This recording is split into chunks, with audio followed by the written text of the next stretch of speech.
Hello friend, नमस्ते, प्रणाम। मैं अपने यूट्यूब चैनल पे आप सभी दर्शकों का स्वागत करती हूँ और मैं जानू एक मस्त बेटी विवाह गीत गाने आप लोग को ज़रूर पसंद आएगा। मेरे वीडियो को लाइक सब्सक्राइब करना दोस्त।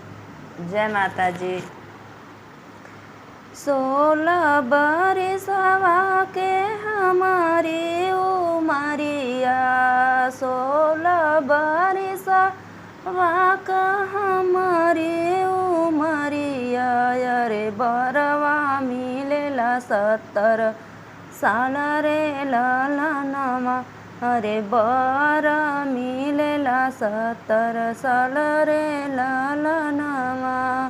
मम्मी नाही देखनी पापा कल मारल, मम्मी नाही देखनी पापा कल मारल, अरे खोजी दिहन बुढ़वा दा मादरे ललनमा, अरे खोजी दिहन बुढ़वा दा मादरे ललनमा।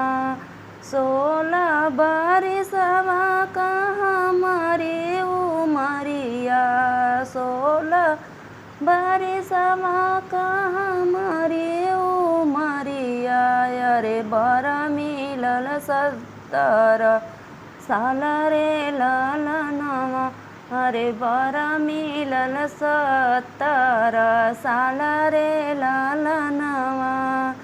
चाची नाही देखनी चाचा कल मारल, चाची नाही देखनी चाचा कल मारल, अरे खोजी दिहन बुढ़वा दामाद रे ललनमा, अरे खोजी दिहन बुढ़वा दामाद रे ललनमा। 16 बरसवा के हमारी उमरिया, 16 बरसवा के हमारी उमरिया, अरे बर मिलल 70 साल रे ललनमा, अरे बर मिलल 70 साल रे ललनमा।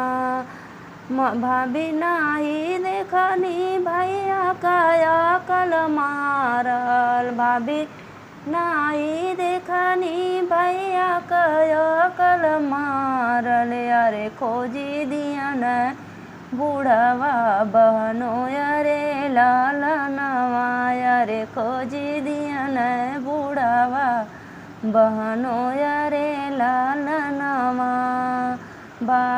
16 बरसवा के हमारी उमरिया, 16 बरसवा के हमारी उमरिया, अरे बरवा मिलल 70 साल रे ललनवा, अरे बरवा मिलल 70 साल रे ललनवा।